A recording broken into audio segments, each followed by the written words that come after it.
everybody. This is Carol Maletta.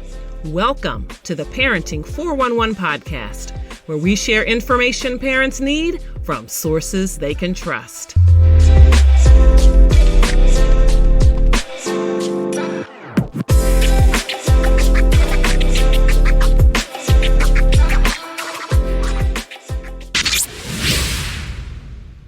Today on the Parenting 411 podcast, we're switching things up just a little bit for a truly special episode. Instead of our usual interview format, I'm inviting you to settle in and hear directly from an expert who has dedicated her life to helping families thrive. She's Angela Myers. She is a nationally recognized public speaker, family life educator, author, and parent coach.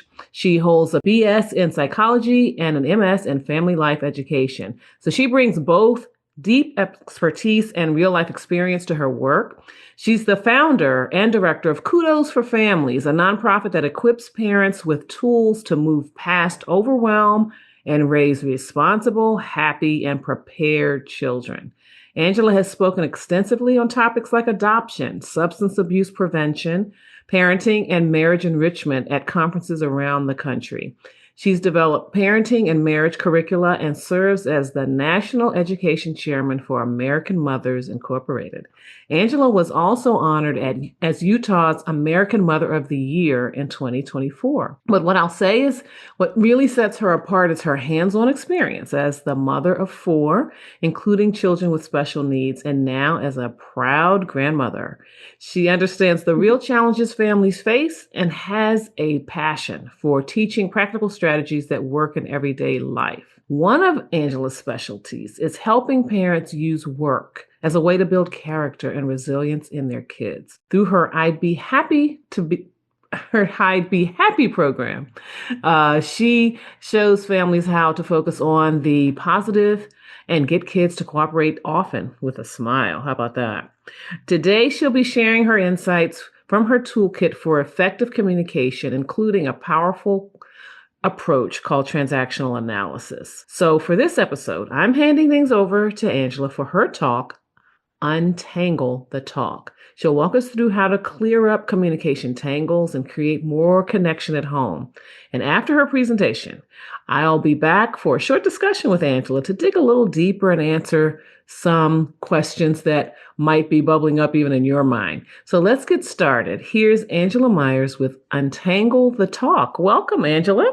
Thank you, Carol. I'm really happy to be here with you. I've admired you for a while now, and I'm so excited to be doing this together. So thank you for having me. Same here. And I'm looking forward to our listeners and those who might be watching to enjoy Untangle the Talk the way I did. So feel free to get started. We're going to talk about untangling the talk, as Carol mentioned. And I'm very excited about this particular topic.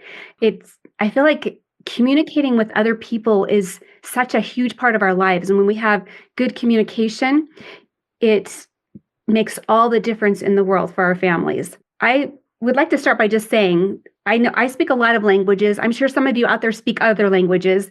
And in my head, I speak Spanish from a long time ago, Japanese from when I lived in Japan for a year and a half, and American Sign Language that I'm working on with my daughter because she's deaf, and I need to have that be the language that I focus on the most. So unfortunately, the other languages in my head, and they're all mixed up with English also, just get kind of into a jumble.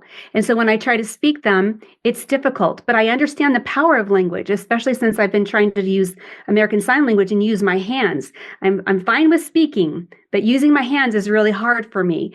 And yet I'm able to I'm learning. And I have found that with American Sign Language, when I'm speaking when I'm signing, a lot of the meaning comes from our facial expressions. Like if you want to ask a question, instead of raising your voice at the end of the sentence, you raise your eyebrows. And raising your eyebrows signifies a question. That's like a yes/no question. But if you put your eyebrows down kind of in a puzzled look, you're saying where or when. You're asking questions that require a response. But no matter what language we're using across the world, in all of humanity, language is what connects us. And language is what can make us feel the love from other people, help us to understand and feel their compassion, their kindness. On the other hand, words can be so destructive. And in just a few sentences, just a few words, relationships can be severed. People can refuse to talk to each other for years because of one or two things that were said. So we know the power of language. So today we're going to talk about some skills that help, I think, tremendously as we speak with one another. So communication isn't just about what we say, it's about the invisible patterns that are beneath our words. Today, we're not going to talk about the words we're using. We're going to talk about what's going on underneath that's affecting the words that we're using. So it's just so fascinating to me. If we're not careful, there can be frustrations. Emotions can get tangled. We can be disconnected from people instead of connecting with those that we care most about. So imagine like this ball of yarn that you see here, or if you're just listening, imagine a ball of yarn and it's just completely tangled. Or has anybody had necklaces or jewelry and it's so tangled and it takes you forever to get the knots out? Communication, just like a ball of yarn or several balls of yarn together or embroidery floss, can get so tangled that it's really hard to know what's going on and it's really hard to untangle. I'm not sure if you've ever been in a relationship when you're like, what just happened? Like maybe it's someone you're close to, a spouse or a really good friend, a family member, and you realize that there's something going on and you can't figure it out. The two of you are just trying and it just seems to be such an impossible mess. So just like we can have those threads and they can be all tangled like the ball of yarn. Imagine this beautiful tapestry where it's woven together very carefully. Each stitch is placed in a certain way. Certain colors are used to bind, to make patterns, to make something of beauty. Just like a tapestry, we have the ability to take those threads that are at our disposal, our communication threads, and weave them into something incredibly beautiful. But it's something that we have to do intentionally. But if we don't have the tools, we're not really sure what to do. And that's why we're talking today, to give us some tools that will help us to be able to communicate better with those that we love. So we can take our hands and we can make a beautiful tapestry by weaving, and everyone's got a part in it. And just like that, we can take our intentions and we can weave a beautiful relationship with our words. So we're going to talk today about understanding the talk. We're untangling the talk today. I'm going to talk about skills that will help you to know exactly what's going on underneath. You know, the stuff we don't know about it's the process that's happening, not the content, not what's in our words. So that's going to be so fun. So I promise you today, if you listen, if you apply these things, you're never going to look at another interaction, communication you have with someone else in the same way. You're going to see it in a completely different way because of the things we're going to talk about. And you're going to have those tools that you can practice so that you can get better and better at it. So we're going to untangle the talk. So transactional analysis is a psychological theory that was developed by Eric Berne. He was a psychologist in the 1950s, and he developed it to help therapists understand the communication patterns and the internal dynamics that were going on with their clients. So my thought is, this has worked great for therapists over the years. Why doesn't everybody know this? Why isn't this taught? So one of my passions is to teach this to people so that they can use it. It shouldn't just be out there for therapists. Transactional analysis sounds like a big, ugly thing. It's not. That's why I call it the communication trio, untangling the talk. So a transaction is a communication between two people. Something as simple like, hi, Mary, hi, Janelle. That's a transaction. We have them all day long with our spouses, with our kids, with our parents, with everybody we see at work, at the grocery store. Each little communication between people is called a transaction. So transactional analysis is basically just analyzing those quick little communications and the longer ones. Do you want to connect your brand with families worldwide? ProPix by the Parenting 411 is your ticket to success. With over 20,000 followers and a podcast reaching more than 25 countries, we're talking family relationships, mental health, and raising awesome kids. Our past guests include doctors, psychologists, other medical professionals, counselors, New York Times bestsellers, award-winning actors, and others. ProPix amplifies your reach and boosts visibility to engage parents seeking the best for their families. Ready to join the big leagues? Visit ProPix by P411.com and let's take your brand to new heights. ProPix by P411.com. Amplify, boost, and drive your success. in the parenting world. So here's another example. If someone says, "Hi, Mary," and Mary says hi to Janelle, and Janelle frowns and walks away. Is she communicating? Is there something happening there? There's a dynamic. There's something going on internally. She definitely communicated without even saying a word, just by how she acted. So it's not just our words, it's also our nonverbal cues. So it's estimated that approximately 93% of what we communicate is nonverbal, while only 7% is verbal. Is that amazing? I like to talk. I like to speak with people, have conversations with people.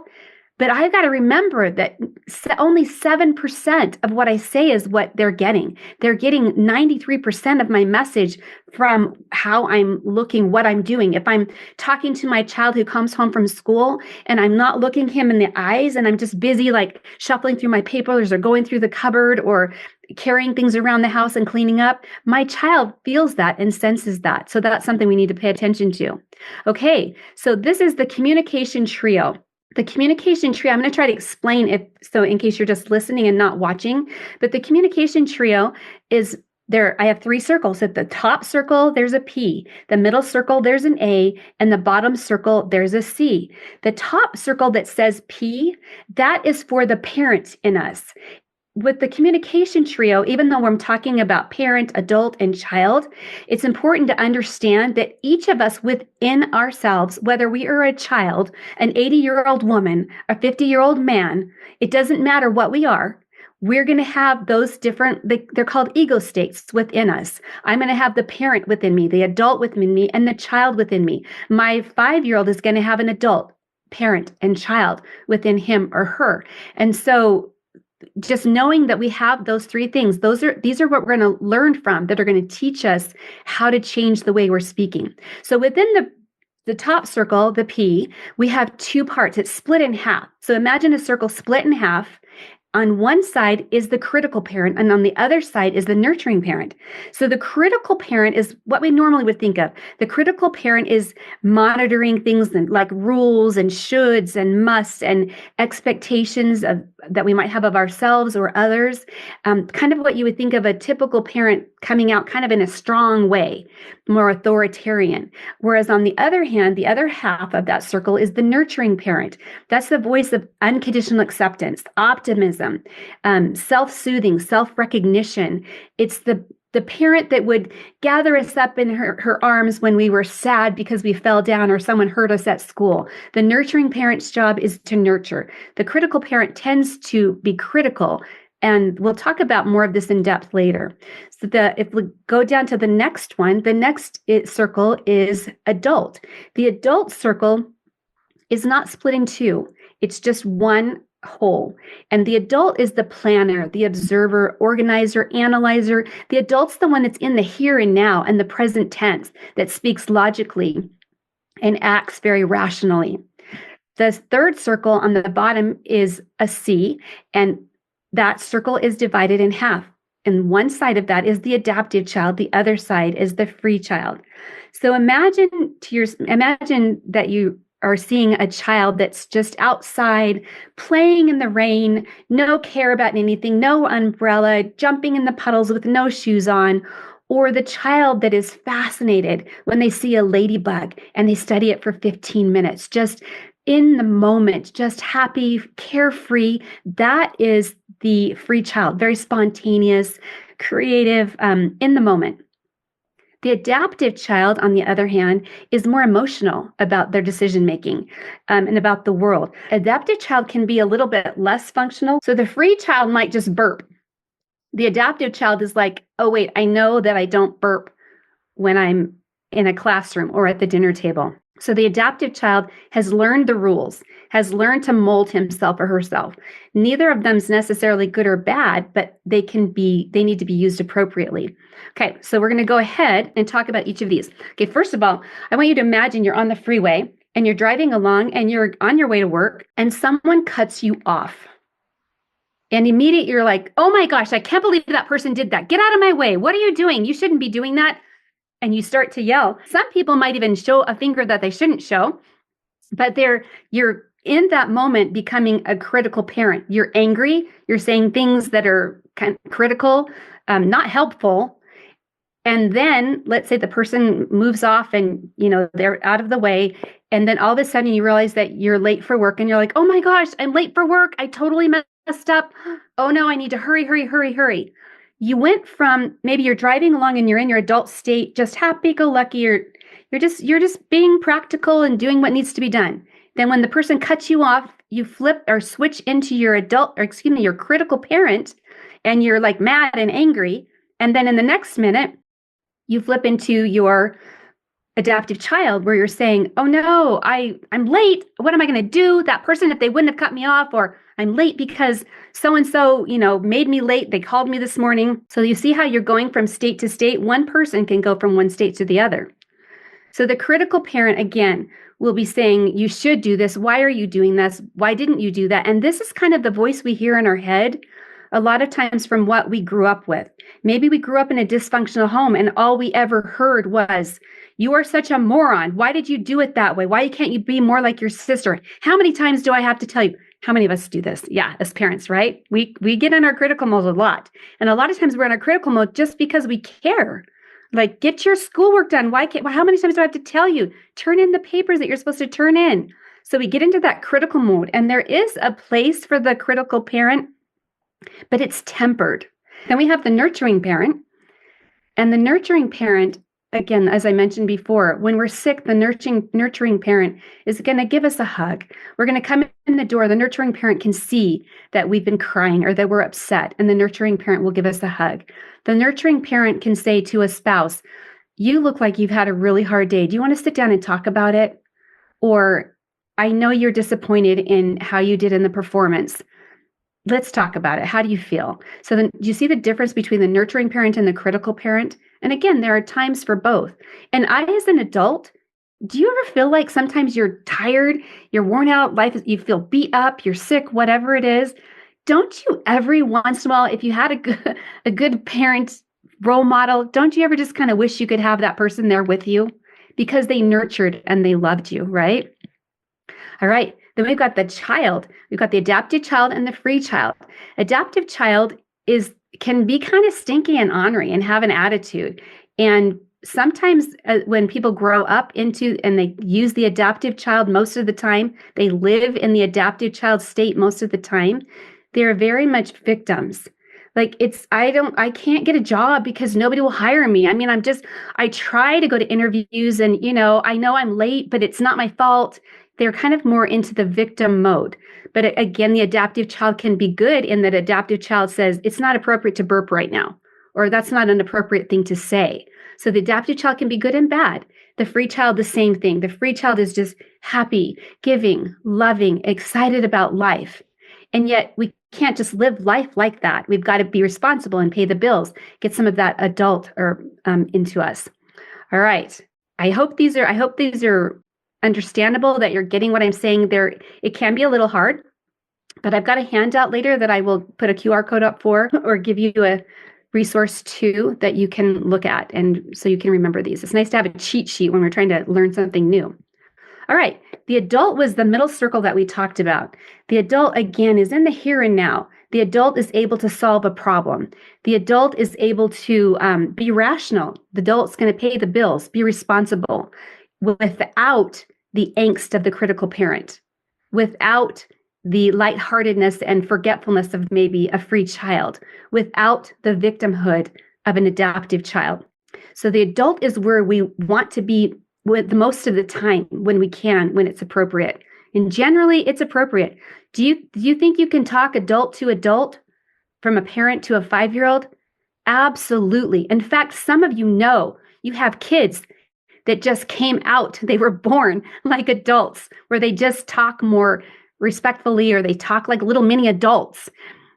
And then some kids are so serious, we want to teach them to be a little more free child, right? So the adult is kind of the neutral zone where we want to be as much as possible.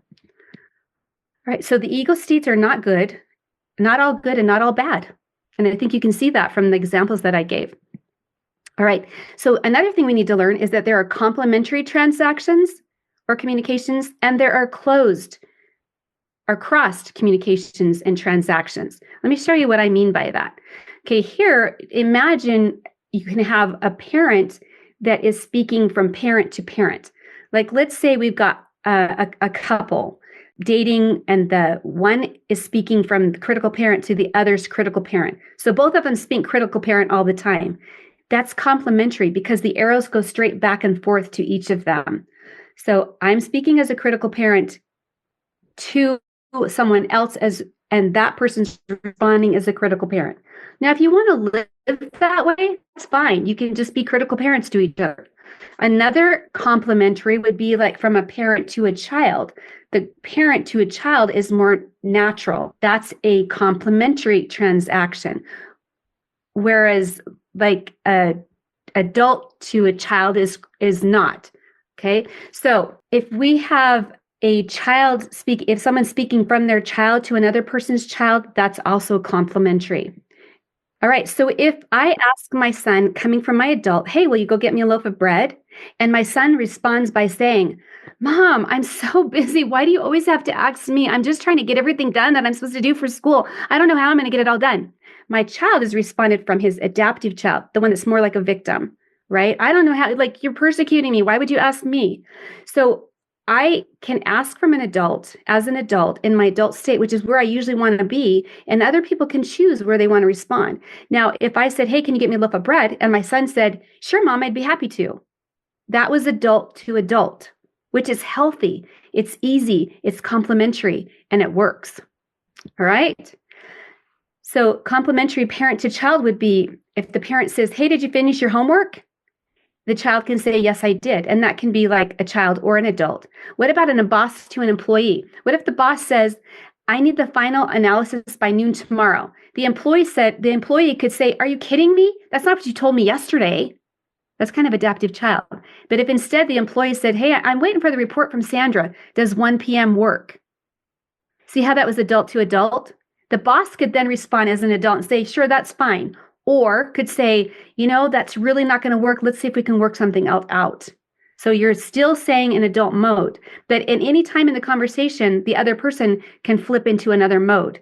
So it's important that we're always looking at ourselves, always trying to stay in the right ego state. And generally, you're safe if you're in the adult state, unless somebody needs to be nurtured or something like that.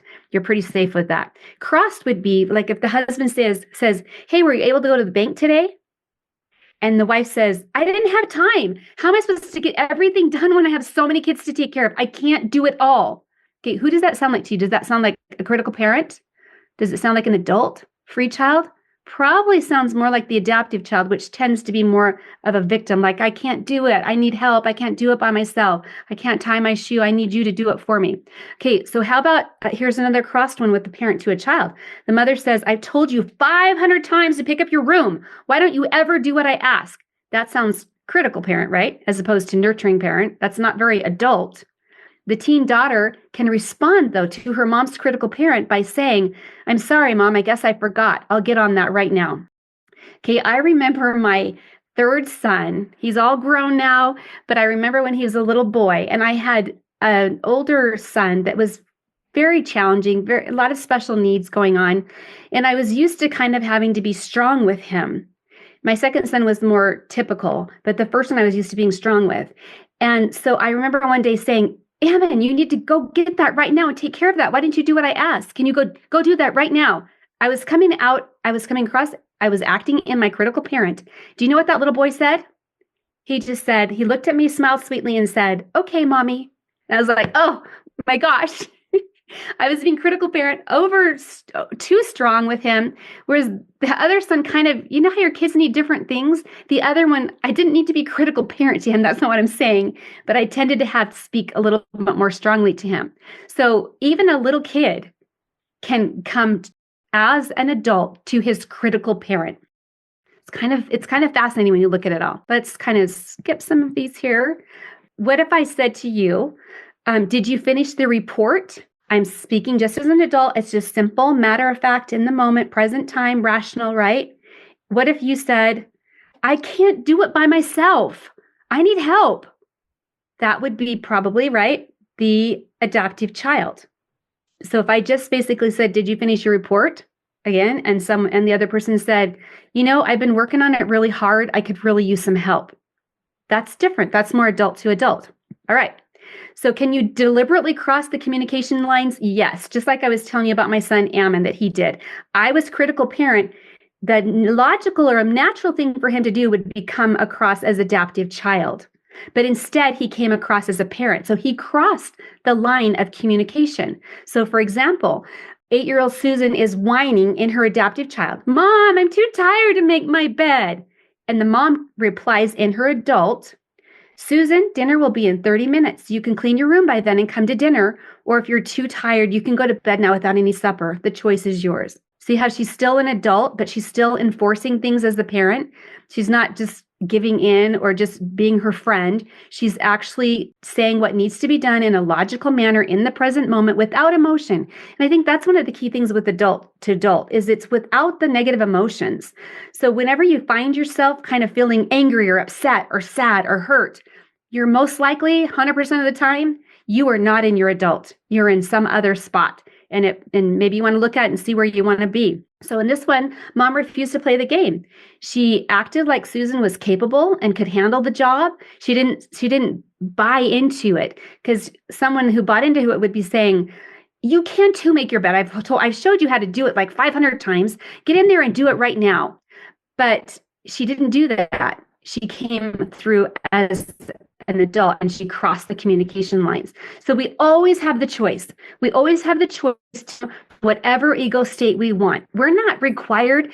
It might come more naturally because that's what we learned growing up, or that's what we have adapted to from some relationship that we've been in.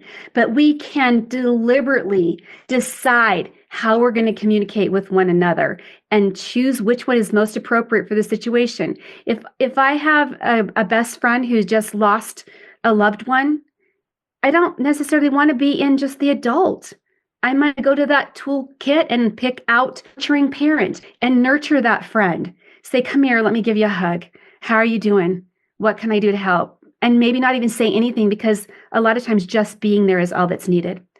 So we can choose to communicate from our critical controlling parent or our nurturing parent, from our adult, which is the middle circle, or from our adaptive or free child. And we can choose to communicate the other person's ego states. All of those ego states, there's so much choice. So let's ask ourselves, where do we spend the most time in our lives? Some people lived in their victim mode. Some people live in critical parent mode. My husband came from a very dysfunctional home. Both parents were alcoholic. They were kind of neglected. The kids were kind of neglected. And he really has a hard time coming out of critical parent mode. He lives most of his life there. And so we talk a lot about this transactional analysis and how we can change that. And you might find that you do great with everybody at work, and you come home and you get into these communication tangles, the tapestry's all messed up, the yarn is completely tangled, and you're like, I'm fine. It must not be me because I'm fine at work. I come home and everything's a mess. In fact, we are kind of used to those relationships and the pattern is there, and we kind of act that way. You might be totally in your adult most of the time in your life. Then you go home for a visit and you see your siblings, and all of a sudden you're an adaptive child. So we can go in and out, and we just need to look and see where we're at. So the communication trio can be used to weave strong connections in any relationship. It doesn't matter if it's parents, coworkers, friends. We can use this. It's so important. So remember, we never want to communicate from one of the negative ego states, like the critical parent or adaptive child. Those are never really good to come from, and never communicate to those negative ego states in the other person. So I don't ever want to communicate to my husband's critical parent. If he's critical parent to me, I want to come out as an adult. And I don't ever want to come out of my adaptive or my adaptive child. So look at the different states. The positive ones are the adult state, the nurturing parent, and the adaptive child. For life's functions, for most things, we need to be in the adult, but there are times we need to tap into the other two. But when we are communicating to and from, just being aware of this can make a huge difference. So how do we untangle the talk? Untangle that thread? We use the communication trio. We use the adult state as a stabilizer. It's calm, neutral, logical, focus on facts, not placing blame, not super emotional. Okay. And we do it by pausing and reflecting, thinking of when the conversation seems tense, or you feel those feelings just boiling up, Ask yourself, what state am I in? Am I responding as a nurturing parent, an adult, or a child? And which of those states? And then after you've paused to analyze yourself, move to the adult state. Try shifting to that state, ask questions, clarifying facts, and then respond calmly. Because what happens is then that the heaviness and the emotionally charged conversation, it gives it a chance to kind of subdue and relax just a little bit, just because one person chose to come from the adult. And matching the states wisely. If my friend is grieving, I want to come at it with as a nurturing parent, not a critical parent. Like, everything's fine, what's your problem, But so matching the states wisely, and then using I statements. Instead of "you always make things difficult," instead something like, "I feel overwhelmed when you forget to buy what I asked you to buy at the grocery store," or whatever. So the steps to untangle are to pause and analyze yourself. What's going on? You can do it in the moment during the conversation. A quick thought about, what state does it sound like I'm coming from? Then move to the adult state to stabilize it. Then match the state wisely, meaning you don't always have to be adult to adult. You can come with another state, and then using I statements. So these things are huge. So for example, if you're discussing a project with a coworker and the discussion becomes heated because you disagree about what should happen, you can ask yourself, what state am I in right now? I'm getting ticked off. Am I giving advice as a critical parent? Am I reacting emotionally as a child? And then you can change and make a difference. So just think, if you want to at home, think of different examples, or just as you're going through your day today and tomorrow, think of some examples that you can go through in your head beforehand. And then when you're actually in the conversations, you'll have that skill, so you'll be able to analyze it. It's not that hard. It just takes a minute to realize what's going on and to understand these concepts. As soon as you have these concepts in your head, you have the power to use them to change your relationships. You have the power to intentionally use words and attitudes and emotions that are going to be beneficial. So I would challenge you, and I challenge myself every day because I slip in and out of this, and I'm always trying to change and be better. I would challenge you, in whatever relationship you're in, to look at where you're coming from, look at what's going on underneath the words, and you will find that you will have a huge change in your relationships. You'll be more connected. There'll be more loving. You can't control what the other person does or says, so it's not going to make everything all perfect, but it's going to allow you to be the best person you can be to benefit that relationship. So I do have a QR code for the handout. And for those who can't see it, I can send that to Carol, and she can provide that in the notes or something. But thank you so much for letting me spend some time with you today. And Carol, thank you for inviting me. I've really enjoyed being here with you. Thank you so much, Angela. I enjoyed listening to that, and I'm just looking forward to getting feedback from our listeners and viewers about that, because it's definitely a different model that that people can think about. It's another tool in the backpack for parents on this journey, because communication can be so challenging, and you really conveyed that vividly with the graphics about the tangled, the yarn, and how poor communication or miscommunication can really be a jumbled mess. But then when you're really intentional and making that effort to communicate well, it can be a beautiful tapestry, a beautiful work of art, your relationships in your family. So I appreciate that. Kids up for success this school year with a quick trip online or in store at Staples. Whether it's notebooks, pens, or that special calculator on their list, Staples has everything your child needs to have a great start.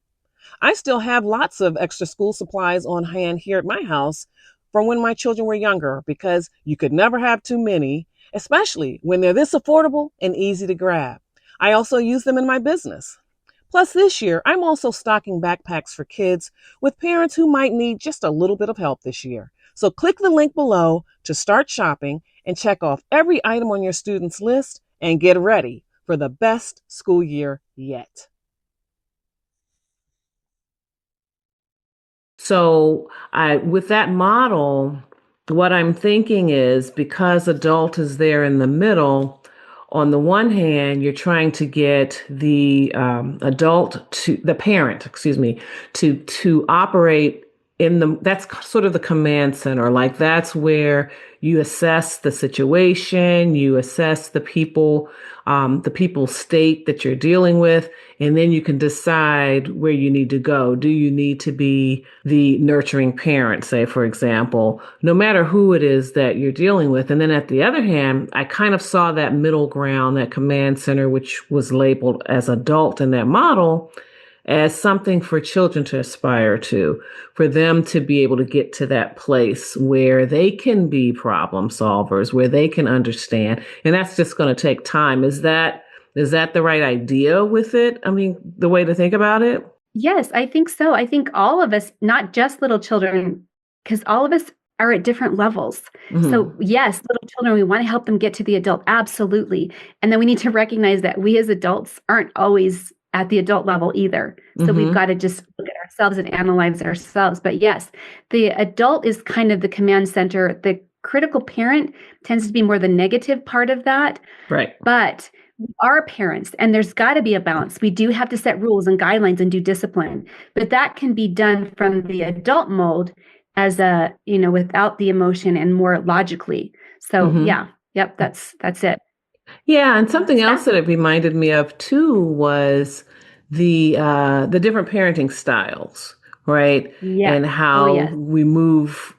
You strive to sort of be there in the authoritative, sort of in the middle. Yes. Where to one extreme you've got the authoritarian parent, and you've got the more of the hands-free, laissez-faire, permissive parent. And you strive to be in the middle, but sometimes in the case of an emergency or when things have to be done right, you've got to be authoritarian. Like right now, you've got to do it this way now. And then get out of the street now. Right. And permissive. There can be some times when, I suppose, depending on the situation or something that the child's going through, maybe you can, relax the rules and allow them a little more freedom, but it's not a state you want to be in all the time. So I thought that was kind of interesting, and I thought it was similar in that regard. I didn't know you thought that. Oh, true. Yes. Yes. So I love this. I love this a lot. And so is this something that this model, is this something that you knew when you were really deep in the trenches raising your children when they were younger, or how did this factor in for yourself? That's an excellent question. So I learned this in school before I ever had children. Okay. And I don't think that I brought it to my mind enough when I was raising my children.